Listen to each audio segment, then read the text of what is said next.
back to the podcast. Gabe Yanes, MDV, and myself are on the show today. We are talking about the CrossFit Games. We are talking about the burpee test. We are also talking about nicotine. I'm a few minutes late for the podcast because I was actually just still doing the burpee test. I went for so long that I ended up just being late for the podcast. When you get over an hour, I wasn't expecting to get over an hour. So, good morning, gentlemen. Appreciate you guys. Hi. Jay, it's like not a good look for you to talk smack and then probably have the third best score out of the class, right? I think he beat me. I think he's got above 30. I don't know. All right, what's the reveals here? Let's get I did the burpee test and I told these guys my score. The burpee test is an EMOM 15 of burpees until you fail. Every minute on the minute, 15 train hard burpees. The standard is chest and thighs touch the ground. And you just go until you can't go anymore. And Jason, for a long time, was like, 10 is the number. 10 is the number. Well, dude, so just, okay. Hang on. Right. So I'm convinced, right, that the train hard burpee test is every minute on the minute. And the standard has always been for me 10 minutes. I mean, I'm talking for years. And that's what I just assumed. That's a good daily standard. That's a good standard for you as somebody who's very, very fit to be able to perform that at the drop of a hat, nearly anywhere, anytime anybody asks you to. That's right. A good Jason standard of like, I still got this in me. Yeah, but then you're like, dude, we should do it like basically endless. And I did it this morning. So we can talk about scores. We can talk about the CrossFit Games. What are we doing here? I'm fired up on this burpee. The burpee test had me cooked, and what I realized, it was all mental. 100% for me was mental. It's all mental. It's all mental. Once you have a certain level of fitness, this test is pretty much mental until you reach your breaking point with the physical aspect of it. Before your body becomes too overloaded with volume and you can't catch your breath enough to get into the next round. But the reason, so I shared my score with these guys, and the reason I did so is that I really think that this is something cool that I want a lot of people to try and really push beyond what we're saying the minimum standards are. The minimum standard for men, we believe, is you have to be able to do this at least 3 minutes in a row. You should be able to do this at least 3 minutes in a row. And if you can't do it 3 minutes in a row of 15 burpees on the minute, you probably have to address some physical fitness stuff in your life, because below that, I think you're in pretty dangerous territory if you have to do anything physical.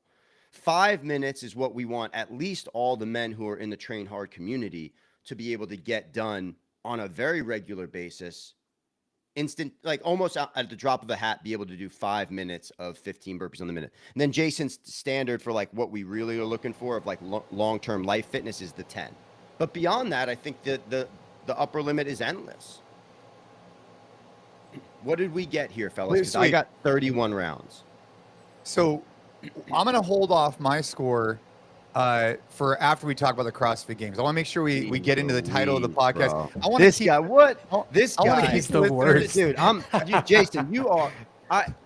You were trying to get this burpee test to just be 10 minutes, no matter what. And the reason I did 30 was to show you that this is fucking really cool and we can get some really ratcheted up scores on this thing. I think we're going to see some really high scores. Fine, you want me to minus 30, Jason?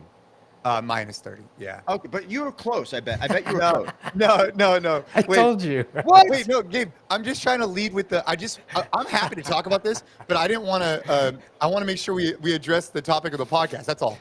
Jason's like, I'm happy to follow the instructions, but I'm just really excited about this other thing that isn't the thing we said we were going to start the podcast with, and it said that 10 times. So anyway. I'm shocked. I thought you would have been right around 30, 31. No. I really want to stick to the plan, but let's really talk about this burpee thing. All right. Okay, let's get into what we're going to talk about, actually. Yeah, we're coming back to the burpee test because I really... Good teaser. I have strong... Good teaser. I have strong opinions on the burpee test after this morning, but... the CrossFit Games are currently going on. Today is Thursday. Are they? What? Are they? Yeah. Today's Thursday, July 31st. Discussion right there. That's it. And I do think it brings up a question. So yesterday I was on a podcast with like a group of like older gentlemen who was like, basically it was like a men's group. And they happen to be like, a lot of them were like previous CrossFitters who then got into other things and whatnot.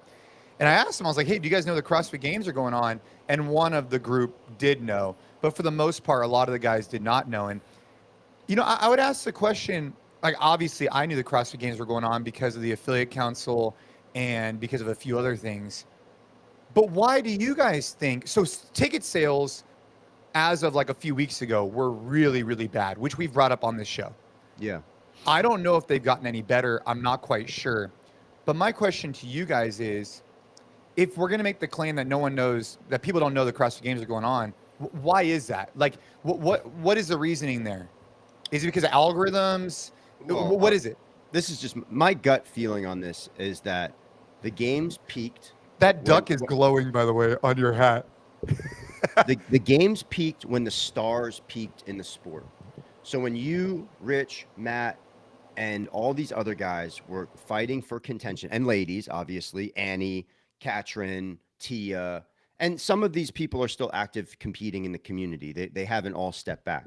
But at that time, when you also had Nike and Reebok pumping money into this thing, and you had active storylines being promoted by CrossFit Games media, and the attention of the brand, for better or for worse, was focused on the CrossFit Games. A lot of people in the community were really fired up about it. And what has happened since that peak is that there's been endless amounts of changes. When do you think that peak was? Probably 2017, 2018. I think that's when it built up to a nice peak, and then the games fell off a cliff probably around, in my opinion, 2020 or so. But we have now changes, we have poor decisions, we have a tragedy that happened that a lot of people, I think, looked at last year and was like, not blaming anybody specifically, but this happened, and it wasn't really talked about in a way that they recognized how detrimental this actually was to the sport or the perception of the sport. And now I think we have a grade of athlete that isn't as social media famous as the originals. The storylines aren't there. The location of the games has downgraded from originally in Los Angeles to Madison, Wisconsin, now to Albany, New York. And I think that taking a step back like that too, in terms of venue, hurts the sport as well. So I think that there's a lot of reasons why the CrossFit Games have suffered over the years. I could be completely wrong. The information could be that this is the most wildly popular year of the games. But this, to me, my gut, there's zero conversation that I see, and I'm deeply ingrained in the fitness space, happening on social media about what's going on. Very little. I shouldn't say zero, very little. And I think that this might be the last, if not the second to last year of the games, unless something major changes and they turn it around. I don't know about that, but okay. All right. That's my prediction. That's my prediction. And dude, I appreciate the hot take. Gabe, what's your hot take? And then I have some perspective to share on this too. I mean, it's just kind of one of those things that peripherally, I was surprised because, and I talk about this on the podcast all the time, I'm chronically online. Like, I spend a lot of time in the fitness space. Like, I follow a lot of people. Like, it's not like I've unfollowed everyone that's like in this world, bunch of the athletes. And yeah, I mean, I saw that they were doing check-in and I was like, oh, wow, that's this weekend. Like, it just hit me. Did you legitimately, I legitimately did not know that it was until this week, like 3 days ago. Until 3 days ago. Yeah. And in the past, it's always like, it's coming up, like, who's kind of like the favorites, like who's going to do this. People are talking about like workout announcements. People are kind of like, there's all this buzz around, where it's going to be. Like, I think everything is just changed. And again, I have no kind of take on like why it's gotten to this point, but like even from like it moving to Albany, like it coming to Texas was cool.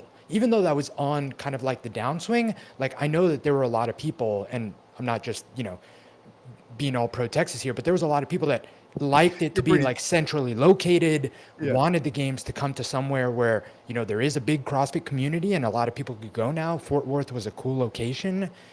For it to go from there to somewhere like Albany, like tough to travel to, kind of in the middle of nowhere. In the group text with, my friends from back in CrossFit Garden City, I forgot why it came up. Someone asked the question and everyone was like, I didn't even know the games were happening this weekend. So stuff like that has just surprised me, because sometimes I think that I've just kind of moved on personally with what I'm super interested in, but it seems like maybe I'm not so much the exception. And there's a lot of people that have gone through this very similar life cycle where you've just kind of like passed being super into it, both as a sport and as a fan. Because I've also been a very big fan of the sport in the past. Like there were times where I was super excited and like I had the stream going up like right next to my computer, and I was like following the scores and like what was the next workout and who's going to potentially like Saturday moving day, like super exciting. That stuff used to be like a really cool weekend for me, literally not even traveling, just like watching. And it's fallen so far from that. So I was just kind of thinking about that. I did pull up the one number that I think is just meaningful for context about when you guys were talking about the peak year. And this is open registrations, but I do think it kind of correlates a little bit. 2018 was peak, right? So that kind of reinforces what you were saying. I was exactly right. 415 with the peak of the open. Peak of the open. But I think that that's a good, to me, that's a better litmus test than even like games tickets, because that's people that are actually like, regardless of where you live, how much travel you need to do, it's like them showing active participation in this like sport that starts at that level. Exactly. So 415,000 athletes in 2018, and that's gone down to the 2 recent years. It's gone down to 343,000 in 2024. And then this past year, 234,000 in 2025. So you compare, which is significant. That's super significant. 415 to 234. That's almost half.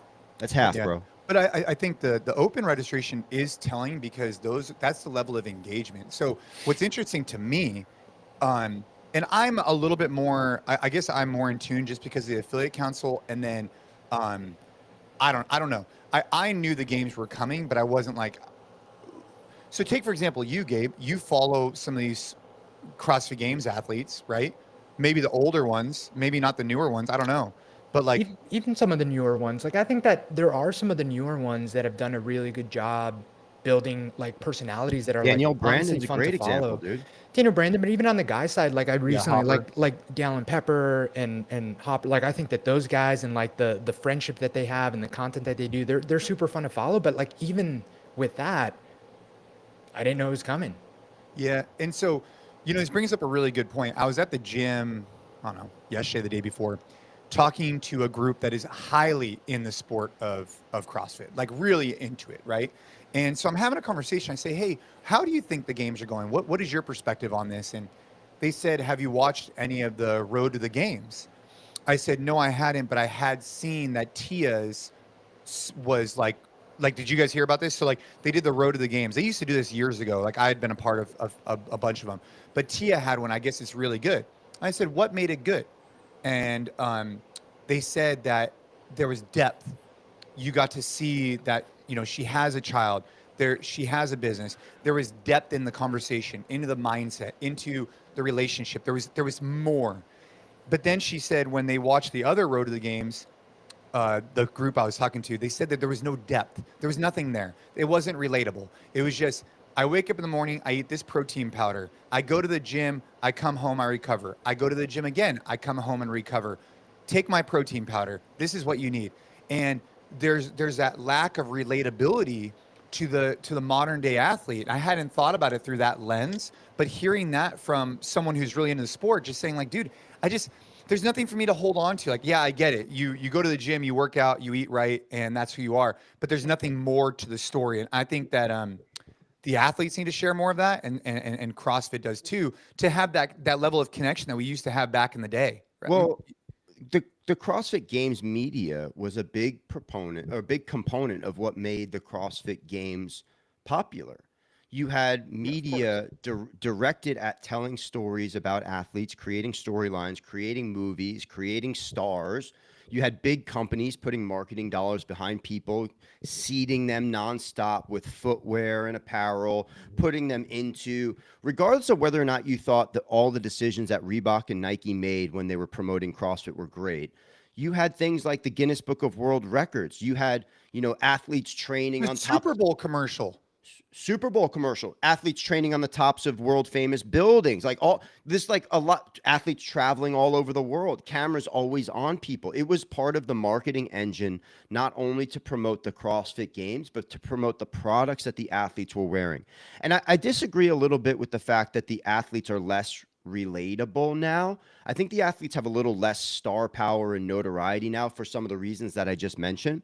But when you were competing at the highest level, yes, you were kind of an anomaly in terms of like your personality always in the games, where you made yourself accessible to the fans, and you talked about being a dad, you talked about your business, you talked about the transition from individual to team. But a lot of the athletes were not super relatable. They're professional athletes. Professional athletes live a professional athlete life. So it's not surprising to me that somebody who's trying to compete and win at the CrossFit Games wakes up early, they eat a certain regimen, they take their supplements, they work out. They eat a certain regimen, they take their supplements, they work out. They eat a certain regimen, they take their supplements, they work out. That's what you do when you're a professional athlete trying to win a competition. You dedicate your life to doing this. I think Tia's got a more evolved story. She's been in the game longer. She's also been around the block longer. But when she was first starting out, she wasn't fucking relatable. Tia didn't have like the family and the husband, blah, blah, blah. Like she was training like a machine to win the games, and she won the games multiple times. She's one of the all-time greats of the games. She's probably, I think she's the most dominant. She's the greatest female CrossFitter of all time. I mean, you could make a claim. Anybody. She's the most dominant. I mean, dude, she's won 7 times. She's been to the Olympics and she won a gold medal at the Commonwealth Games. Like, I mean, it blows my mind. She probably could be the greatest functional training athlete of all time. Yeah, and she just set like a High Rocks world record. Didn't Exactly. she, Gabe? Or like, or maybe not She's a world. Legit. Yeah, she's super legit in High Rocks. Did she set a world record? She definitely has in pairs. I don't think individually yet. Yeah, I would stand behind that Tia-Clair Toomey is the greatest functional training athlete of all time, male or female, for sure. Yeah. I think you can make a strong argument about that. Yeah. And she went to the fucking Olympics, didn't she? Yes, dude. Dude, Tia takes the cake. Tia takes the cake. Tia is the GOAT of all time. If you're talking specifically about male versus female, you have a different conversation. Bro, she went to the Olympics for weightlifting, and she almost made the Olympic team for bobsledding too. Well, yeah, I mean, not taking anything away from her at all. She was coming from a little bit of a different part of the world where she was competing. That's still fucking incredible to make the Olympics in any country in the world. But the United States competition, a little bit different, I think. I don't know. But Tia-Clair Toomey, hands down the GOAT, for sure. I mean, she's going to win her 8th CrossFit Games this year. Good for her, dude. Good for her. So the other thing that was just really eye-opening to me, because again, the first thing that I saw at all about the games happening this weekend was the check-in. Like, I've never heard of Vaselis. What is it? Velites. It's a Spanish apparel company. That's who they're outfitting. Yeah, Velites. That's the Velites. like. Would you refer to it as a title sponsor? I guess so. So no, if you so think I about looked at the so that's another thing. The title sponsor this year is Hustle Up. I haven't heard a thing. I don't even know what they do. What's but Hustle I looked Up? it up. I think it might be an app. Is it an app? Dude, I don't know. This is also part of the reason why this is I kind think of a problem, games right? are on a stark decline, because you had companies like Monster, Reebok, Nike. Rogue isn't even a sponsor anymore. No, that's not. That's Rogue not is doing the equipment for sure. There's They're no doing way they're not a but sponsor. they're not. Well, I'm looking this stuff up. They don't come up as a No. title sponsor. Really. Let me see. Yeah, I mean, when I was working for Reebok really heavily on the games projects, like we were Hustle Up anticipating is a. after the peak, or like around 2018, like we were expecting like Visa or MasterCard or somebody like this to eventually come in and take a title sponsor of the game, the American Express CrossFit Games. Those were conversations that were really happening. That bigger money is going to come in, and we are going to take a backseat and be just a footwear sponsor at Reebok. And that's not the path that happened. That's not what went down. You know, it's really interesting that you would say that this could be like the beginning of that the games aren't around for the next year or two. That's my bet. 2 years. So, okay. The only reason why, I mean, I I disagree with you in the sense that CrossFit is currently being sold right now, right? And you have to assume whoever buys it is looking at the games as a marketing engine, revenue stream, something. They're looking at it as something, right? And they might sell it off to somebody else. There's rumblings of that, or they might try and keep it within the company. But I don't see somebody buying CrossFit, the mark, the brand, and not wanting to invest and keep the games, right? I mean, what do you think? I disagree completely. You think that they would just say, "Hey, we're done with this. We're going to focus on education and affiliates"?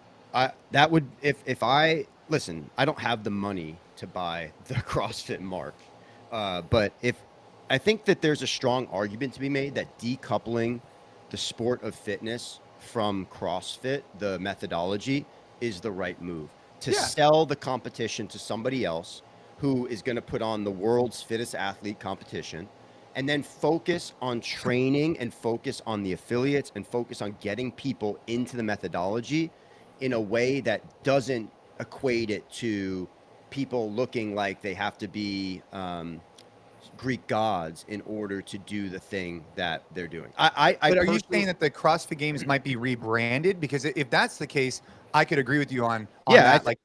I've always thought it should be called Fittest on Earth. Yeah, I think the CrossFit Games could be sold and rebranded as something different. But I think that there's a lot of tension between the games and then also the actual goings on of what happens in the affiliate community. And I've thought that for a long time.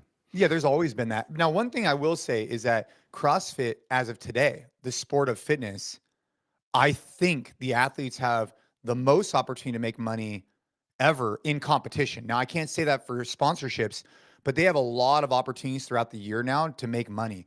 Back in the day, it was just the games. Now you have this World Fitness League, you have all these different Wodapaloozas. So that is one good thing going for the sport of fitness, is it seems like there is a lot of opportunities. Like, I got asked to go to Colombia next month for a competition. There's a lot of competitions occurring, which tells me that the sport, like fitness as a whatever, is alive. I mean, look at High Rocks, dude. It sells out like in 24 hours. Yeah, I don't think that, I mean, obviously fitness isn't dead. Like, fitness is alive and well. But I also think that the fact that there's more competitions out there that people can win money at, like, you kind of just become a prize fighter at that point. Like, you have to go spend your own money to go compete to try to win. Yep. And you're not getting sponsorship deals as much as you used to anymore. And sponsorship deals are fantastic because it's what's it called? Recurring income that you don't really have to worry. You ink a deal and you get paid over time. Yeah. I'm looking up the events. I'm still surprised. So to clarify the Rogue thing, Rogue has never been a quote unquote sponsor or partner, but they've always been the exclusive, like, you know, equipment partner of the games, and they have all that visibility because of that. So it's just more of the labeling, but yeah, their role hasn't changed throughout the years.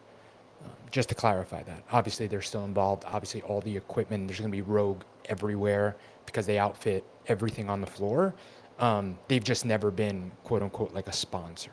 That's been that way since 2009 or 2010, because at one point there was mixed equipment on the floor because Again Faster provided, back in the day. Oh man, Again Faster. What a yeah, throwback.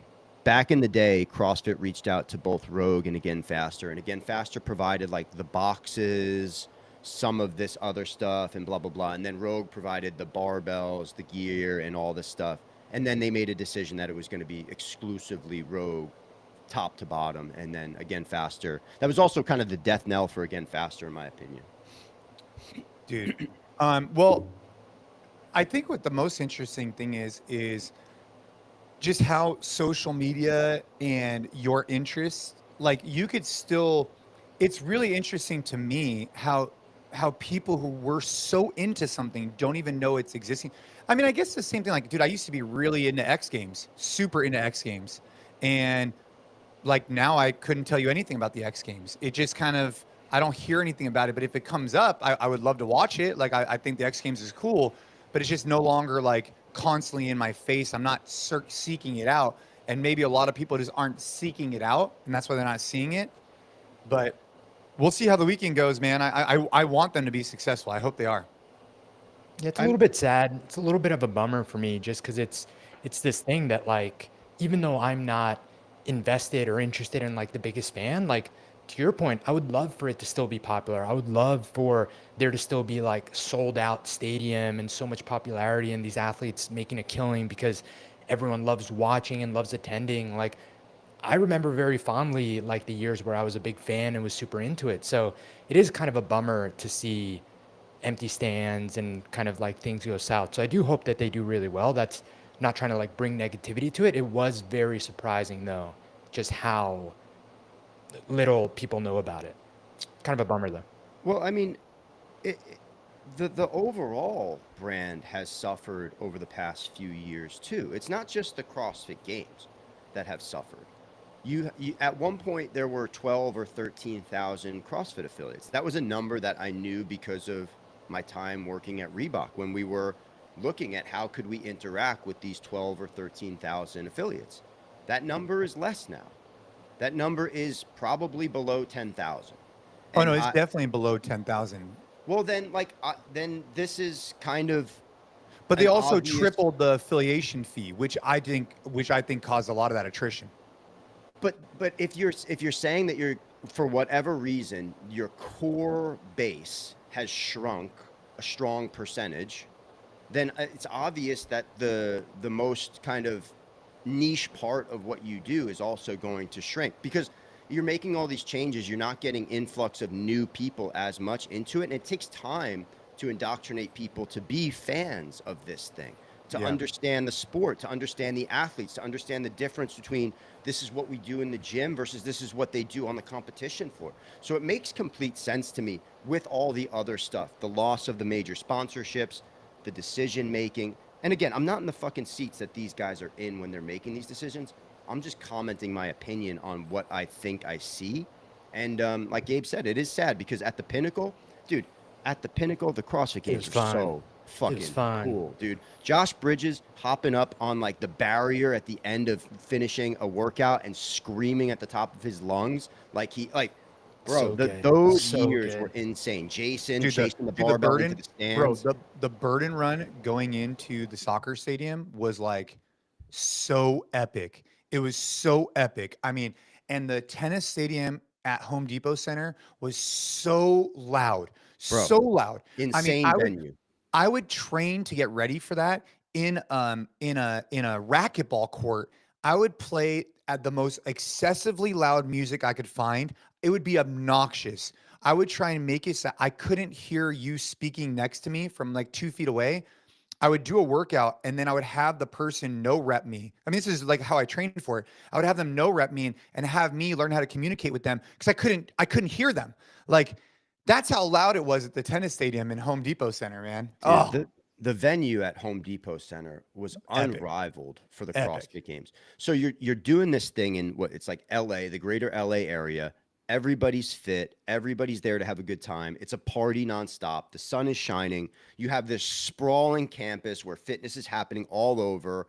And then you have the tennis stadium, which was arguably the best venue ever for CrossFit. Probably not even arguable. It was the best venue ever for CrossFit. A smaller arena type of setup where you just had a small crowd and all of the action happening right on the floor. That was epic. And people were fired up, dude. I mean, it was good, man. It was really, really good. And a lot of people have that nostalgia. I think that's why they want to watch. Everybody, I think, wants CrossFit to be successful. They just have to figure out the next step. And I think that the sale Not everybody. That's for sure. Well, you'd think people should want. I mean, anybody who wishes ill on like a business or whatever, it's unfortunate. It's like, dude, we're sharing our opinion. It's shocking to me how many people don't know about it, but I want them to be successful and I hope they rebuild. So we'll see how it goes. Mason Fowler is fighting tonight too. So Mason Fowler is fighting for jiu-jitsu live on UFC. Yep. UFC Fight Pass, right? Yeah. It's like UFC jiu-jitsu and it's free on YouTube tonight. So that's going to be exciting. Yeah. That'll be really, really exciting. All right. Are we going to talk about this burpee test? Let's do it. I hope so. Hey, last night I got knee barred MDV. It really sucked. Anyways, bro, any jiu-jitsu that involves your legs, a leg entanglement, a heel hook, Aoki lock, knee bar, straight ankle lock, bro. It's like, that's the thing that I'm most scared about getting back into jiu-jitsu is the lower body entanglement. Dude, it's terrible. Gabe, I don't want my ankles to this get guy, this guy got me.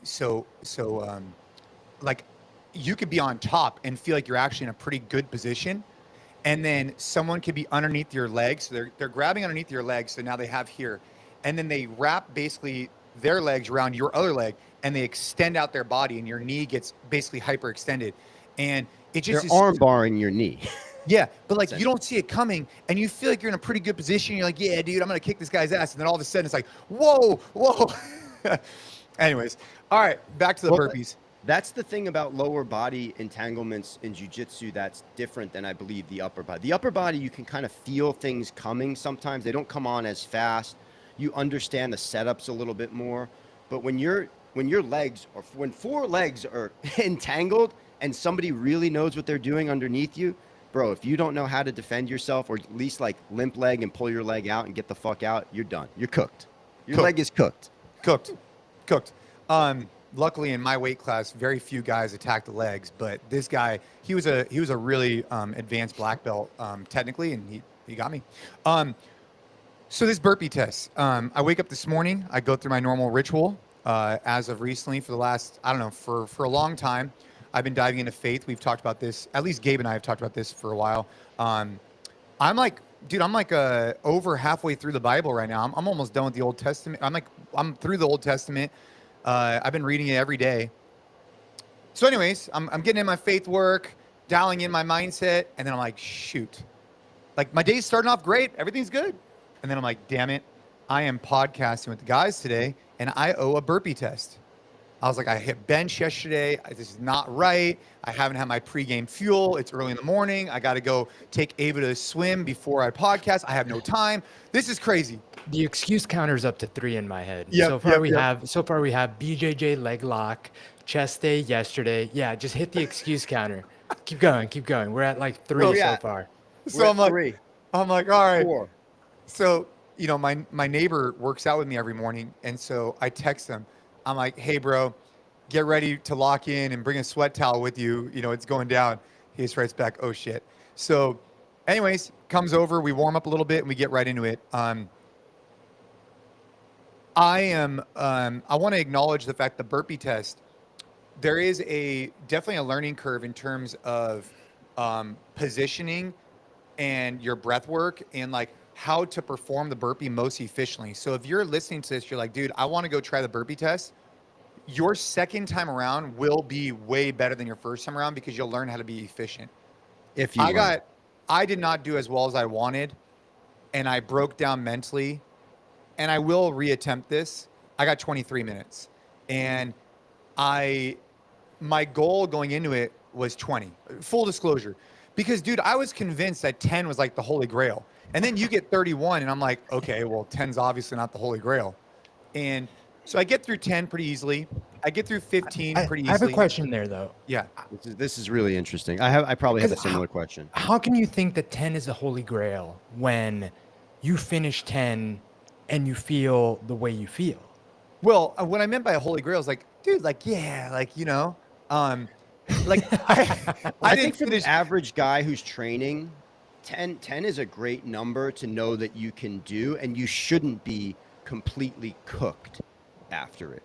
If you're fit, if you've been active and you've been training with us for a while and you've been trying the burpee test and you get to 10 and you're like, that was hard, but like I can do it. I know I can do it. I think that's a good way to describe 10. It's definitely not the gold standard of fitness. That's for sure.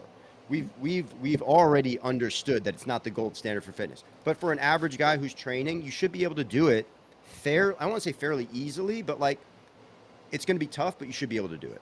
But dude, I've just watched so many people fail at sub 7 minutes that made me feel like, 10 minutes is like legit.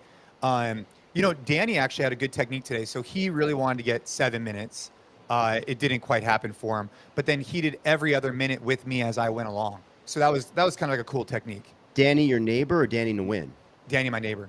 Oh, okay, good. I was going to say, Danny Nguyen's probably got no problems on this for 15, 20 rounds.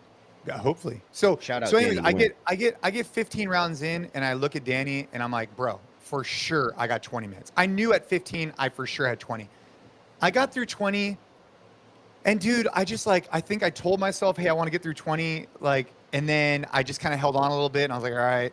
My back was a little bit hurting. I was a little bit slippery on the mats. I started making a bunch of excuses, and then I just stopped. So that's my sob story. It's 23. all up here. It's all up there. Here. But Gabe, that's my takeaways. It was all mental, all of it. Jason, if you went into the burpee test and you said, I got to get 30, you would have gotten 30. Like that I think is very clear to me. You went into it saying, I got to get 20. Because the reason I got 30 was Liz texted us and was like, some dude got 30 on this. And I was like, okay, well, now I know the upper limit of this is at least 30. At least 30.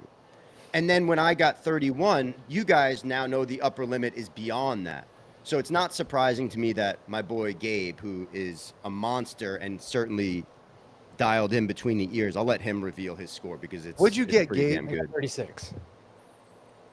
I got 36, and I think 40 is 40 doable. 40 is doable. Sure. 40 Like, is doable. I could have done 40 today if like someone was yelling at me and it was like Friday Night Lights, like old school, like open vibes. You're trying to get top score in the gym. Like I had to come in and I was so sweaty when we started because literally I was like 20 minutes removed from like my last minute of burpees. 40 is 100% doable. Dude, you put someone like Tia Toomey into this, and I think Tia Toomey can get. Oh boy, oh boy. Liz, producer Liz kept the receipts. Oh, that was me. Got the receipts. That's producer Liz keeping the receipts. Oh man, dude, producer Liz undefeated.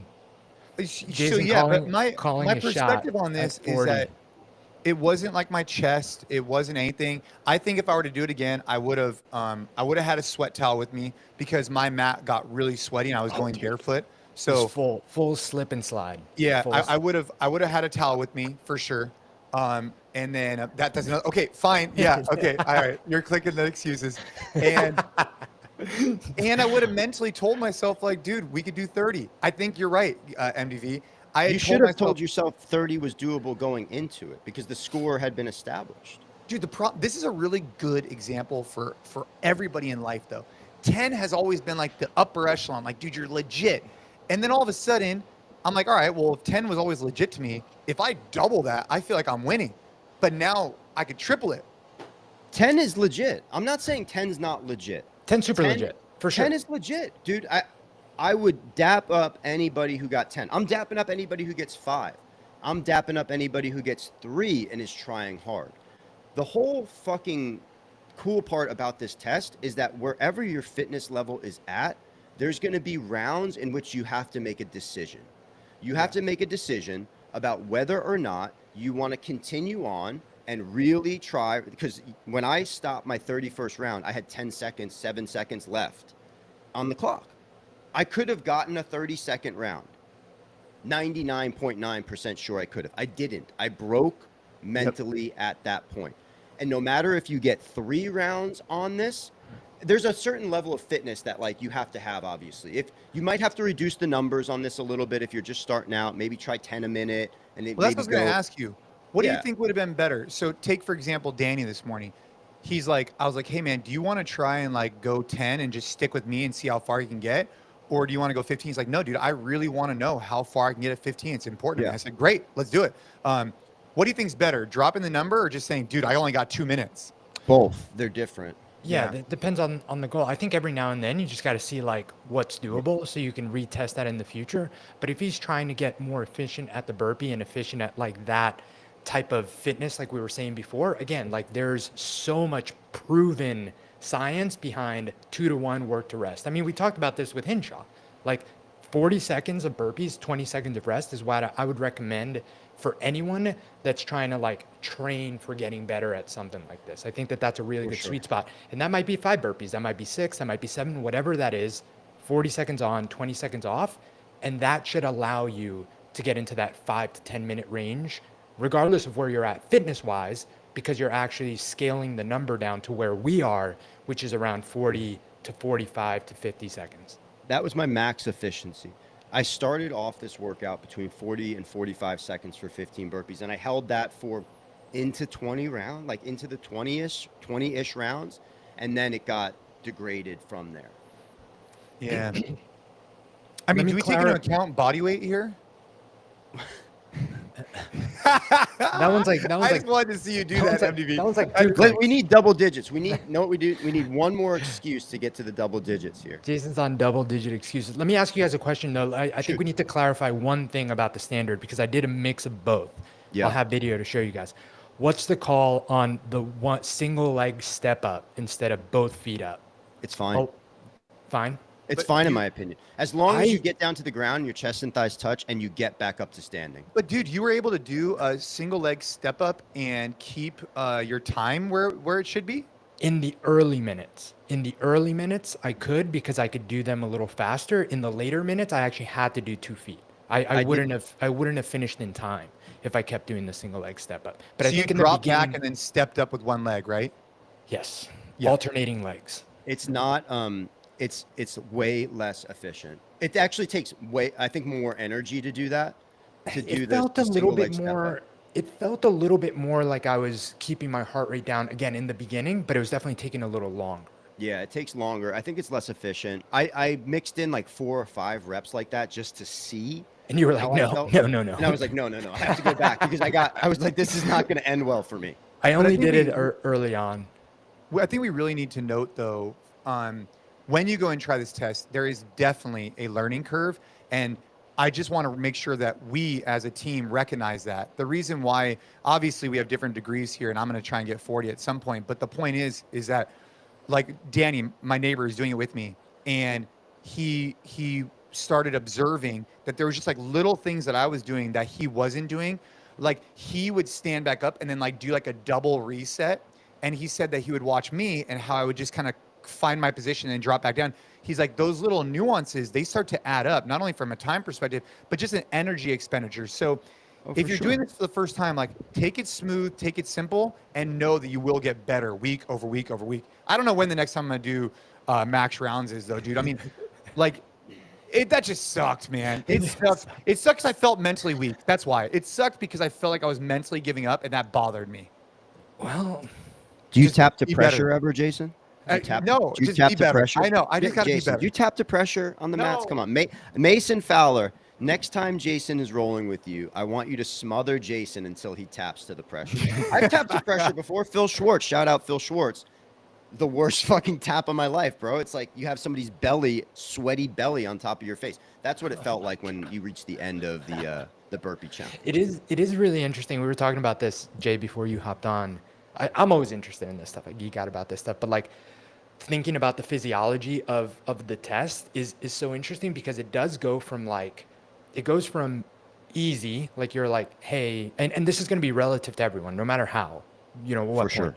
But it goes to like aerobic and easy, and you're like, hey man, like I can do this all day, to like, okay, I'm not going to be able to do this all day. But the most interesting part is like, once you get past that part where your like heart rate is too elevated for it to come back down even a little bit in the 10 seconds that you have of rest, you're at like 2-3 more minutes of just absolute suck. You can push that to maybe like, instead of 2-3 more minutes, like 4, 5, 6 minutes if you like really grind. But it is so interesting how it's a light switch. And I'm sure it happened to you at like right around minute 20 or minute 19. Was it a light switch physically or mentally? Well, it's a light switch physically, but that requires a much bigger like mental, like ignore that switch. But it is physically, you just get to a point, we all have a threshold. Like that's exactly what some of these numbers are, to where once your heart rate gets past that, you're just not able to bring it back down. You start building a lot of the like, lactic acid and a lot of the byproducts that make things burn and make things tight. And you're at a point where you can't flush that stuff out in that very small work to rest window. And then what happens is you move slower, the work to rest window gets even shorter, and then you're just piling and piling on, never able to come back down. And so at some point you're gonna give. Yeah. Once you have an efficient burpee, and I think we should put out some content looking at like the most efficient way to do this train hard burpee, because there is a way to do the burpee really efficiently versus inefficiently. But once you have that, I think this test comes down to like, how much do you want to suffer once you reach that threshold that Gabe's talking about? Because I like I said, I got to 31 and I was like, I don't want to suffer anymore. Right. I didn't want to suffer anymore. I was like, I did enough today. It was like, whatever that is, how many burpees that is, I just broke. And I was like, I don't want to. And your breaking point today might have just been earlier. Like, whatever, the excuses piling up in your head. Your buddy Danny's already done. Like, you have to get on the podcast. You think 20 is a good score, whatever it was. But there's no way that you finished your last round and you didn't have the athletic potential to go for 30 rounds. Yeah, but that's the reason why it sucked so much, right? Is that I know that I could have gotten, like you said, another round, another two. That's what this test is, very, very sneaky, right? This test is very mental, probably more than most of the tests you see in fitness, right? Because oftentimes in fitness, you'll hit a physical wall, and it's very difficult to keep going, right? I wasn't there to watch your effort, but I would guarantee that in your case, you broke mentally in this workout even before you reached the point that you broke mentally. Yeah. Because you told yourself 20 was cool. Yeah. 20 was cool. No, 20's not cool anymore, bro. 30's the new 20. 20's great. 20's elite for sure. 30's the new 20, and then I'm really glad we did this. It is a different type of test, though. Frankly, like, I mean, if you guys think about it, what's an example in the fitness space? So we have death row, for example, but death row is 20 cals on the rower, 15 burpees, alternating minutes. But that one, it's just an EMOM. I've never really done it until failure, but I imagine what would happen is the time would just like creep up on you so much that you wouldn't be able to get it done. Like, it would just like, you'd be fighting. This one, dude, I still finished my 23rd minute with like a few seconds to spare. I just broke down. So anyways, it's a very cool test. I'm very excited about it. The 10-minute calorie bike test is very similar in regards to your mental. The C2 one that we did? Yeah, for sure. There's a very similar mental side to both of those tests where you could get on a bike. You know it's going to end, MDV. The 10-minute, you know it's going to end at 10 minutes. Yeah, but you still have to know how hard you have to go to get the most meters you can possibly get. And you have to blow past that feeling early. Yeah. Because it sucks. It sucks to push yourself to a physical limit where you feel like, wow, this is actually real suffering. That's one of the most important things about exercise, is that it replicates a very hectic environment, both physically and mentally, but the risk here is very low.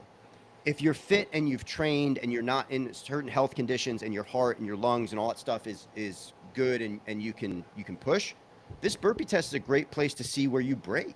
It's a great place to see where you break, because it's not like I would have died if I got a couple more rounds in this. I have the capacity to do it, but my mind really gave up at that point. It was an experience. It was an experience. For sure. It was an experience. That's what I said, an experience. I think it's because of the essentially the death by mentality, right? Like, it's not death by burpee, because see, death by burpee I think is actually easier, because you're like, you're good. Really, you're really good. Then you're like good. Then all of a sudden you go from like being good to like not good, and then you're terrible very quickly. Like, when you get to, I don't know, 20 burpees, like, you're not going to get it or whatever. It saves you that it's plus 1 rep every minute. It saves you. It saves you because you just get to a point where you have to go too fast and move too fast. Again, the shitty part about this is like MDV said, even on his last minute, on my last minute, I had 10 seconds left. But I was like, dude, 36, plenty. How much of this, though? Okay, so how much of this now is like, all right, we're going to try this every 6 months, whatever it is. And now that you know your number, right? I know my number. How much of it is like, dude, you have to get more than what you got last time, and that's the goal. You know what I'm saying? It's like repeating open workouts, man. It's like the gift and the curse of repeat. Remember when open workouts, the big talk was like, do you repeat them or not?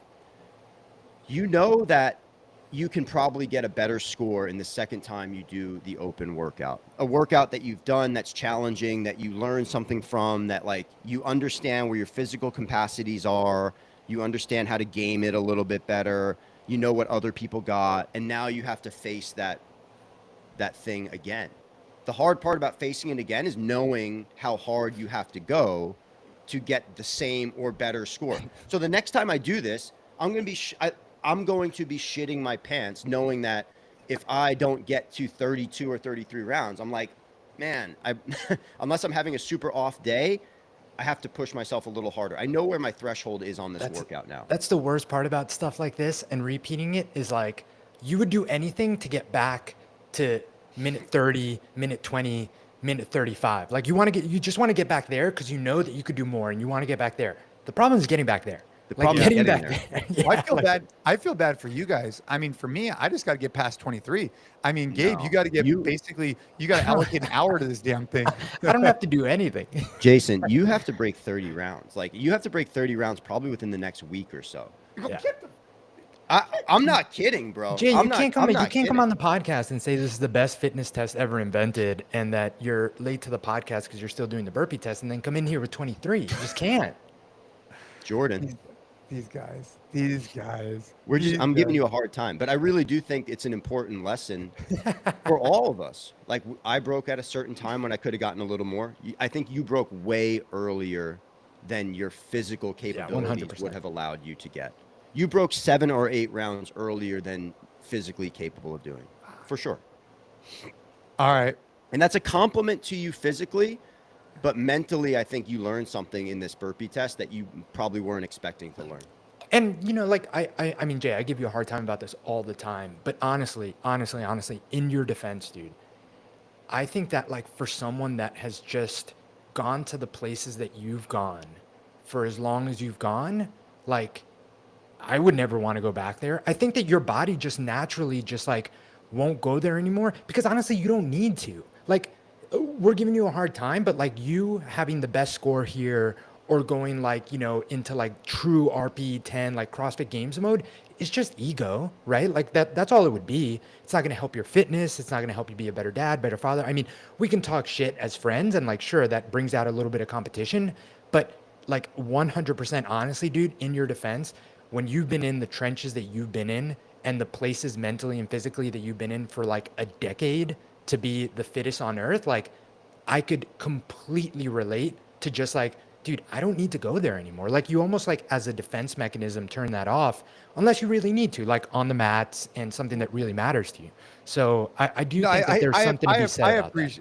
I appreciate that. Thank you. No, I think there's 100% truth to that. No, there is. There's definitely something, especially the last couple of years like that. Like there's definitely been like a switch for me, sure. Right? Because you're right. I mean, dude, bro, I've been. I can't imagine. So, you know, it's a good point, but nonetheless, sure. I still like this challenge for myself because I can clearly say to you, I'm mentally broke. Right, clearly, and I think all three of us agree that like each one of us mentally broke at certain levels. Yeah, I think I probably mentally. It was broke. mental before physical, for sure. But I mentally broke the worst, right? So it says to me, all right, like, okay, don't get all wrapped up. Like, I'm not gonna have a terrible day because of this. Like, we're here riffing.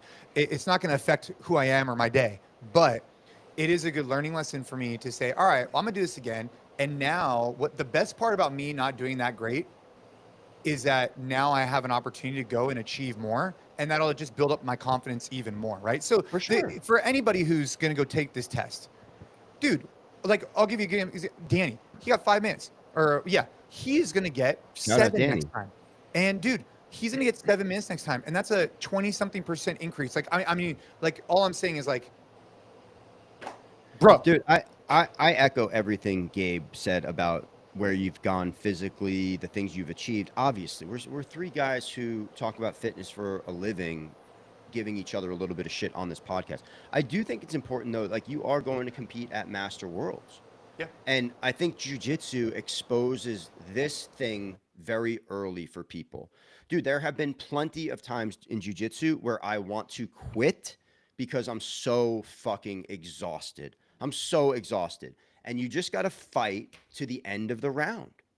Whether that means you have to fight to the end of the round to just defend yourself and turtle and get through it, or get to the next round and make sure that you can breathe, whatever. But like, I think that the analogy of this test and being exhausted in jiu-jitsu and tapping because you're exhausted are very, very closely related. There's great parallels. I mean, dude, I went to I got off the mats at 9 p.m. yesterday, and I was doing the burpee test at 6 a.m. today, and there are a lot of parallels. That is another excuse. Yep, I just hit 10. Okay, perfect. I'm busting your balls about the excuses, but it probably does matter. It doesn't matter. It doesn't matter. It doesn't matter. It doesn't matter. I failed the test. As a physical test of capacity, it does matter what you've done before to get into this.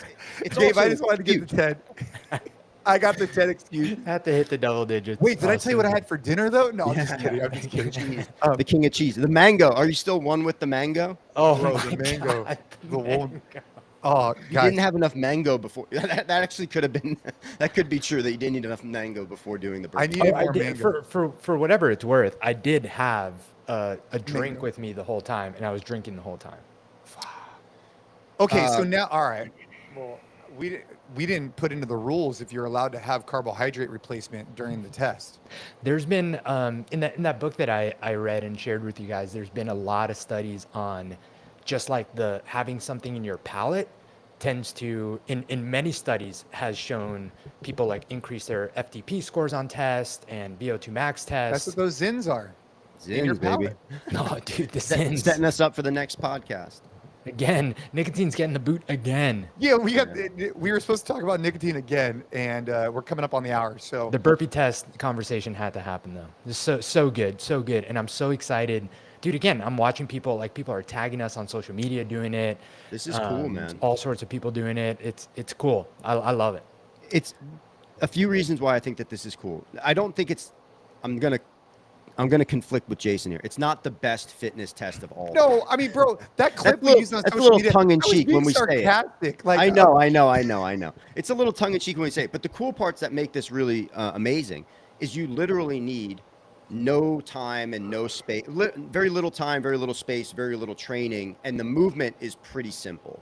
Even if you just crawl down to the ground and then stand back up, and you do that one time. As a human being, that's really important that you should be able to do. I have a pair of 90-year-old people who I see nearly every day in my neighborhood, and they are so proud to tell me that they can get up and down off of the ground without assistance. And that is a fucking burpee. That's the power of doing a burpee, is that somebody at 90 years old, Judy, shout out Judy, 90 years old, is so excited to tell me, Matt, I can get up and down without needing help. And that makes my fucking day more than 30 rounds, 36 rounds, 10 rounds, whatever, dude. These are important movements because they are important for your life as a human being. That, I think, is the ultimate. Yeah, that's why it was the greatest fitness test ever created. And exactly, full circle. Well, I mean, I think that there's a really good argument to be made about, and again, the best is always just going to be hyperbolic, but I think it's a damn good test. In that, I think it matters that it's accessible and that you don't need a ton of equipment, a ton of time. Like, to me, those would be important qualifiers for a damn good test of fitness. Yeah, I think the layer that added on to me after this morning, with it being a test till basically death by, is the mindset piece. So I think that prior to this, I looked at like kind of like a pretty black and white, right? Like you get 3, you get 5, you get 10, you either accomplish a task or you don't. Like that was pretty like cut and dry for me. Now that we added this additional layer of the test, it adds this whole other mindset piece where like it gives you like that feeling like, oh shit. Before it was kind of like, all right, like let's go. Like, all right, we got this. So I'm excited about it. I hope more and more people do it. Definitely share the test with us. Share the test with as many people as possible, and let's get people doing it. I was talking to DC about it. I'm going to get his fighters to do it, which would be cool. That would be really cool. Yeah, and I'm trying to, So again, this is not a traditional CrossFit burpee. We're calling this the train hard burpee, the TH burpee. And literally you stand, your chest and thighs touch the ground, and then you get back up. Whether you jump back up or whether you crawl back up, your feet just have to be rooted on the ground, standing back up. There's no jump and clap required. And I actually think like that's a great movie, a great move, the burpee, jump and clap. This is a much easier standard to judge because it's very clear. Chest and thighs down, stand back up. That's it. That's it. Well, and from a practical perspective, right, we're talking about this from like a life perspective. It's like you're trying to get to the ground, you're trying to get back up again. That's it. And So that's the test. Go try it. Share the podcast with a friend and be like, dude, listen to these guys talk about this thing, and try and beat my score, right? I have the lowest score out of the three of us. I don't know. I think I got Dennis, though. We'll see what happens with Dennis. No way Dennis is getting above 20 in this workout. Ooh, I don't know. I think that he's like right. Again, the advantage there is knowing the score for him. Because I think he's in the bubble of right around where you were, Jason, but he knows the score to be, which is like huge. Damn it. All right. Well, appreciate you guys for checking out the show. Hope you and your family's doing great. Keep training hard. Don't forget, new cycles release on that Train Hard app on Monday. And so if you're not currently on the Train Hard app, make sure to jump on it, especially right before Monday. We have the new cycles hitting. Have a great day, everybody. Also, before you hit record, inaugural Texas Train Hard Men's Club on Sunday. Details are out on the Train Hard Instagram. We're starting at 6 a.m. and you can find the exact address there. We're going to have a huge showing. I know it because everything's bigger in Texas. It's going to be awesome. It's going to be awesome. Later.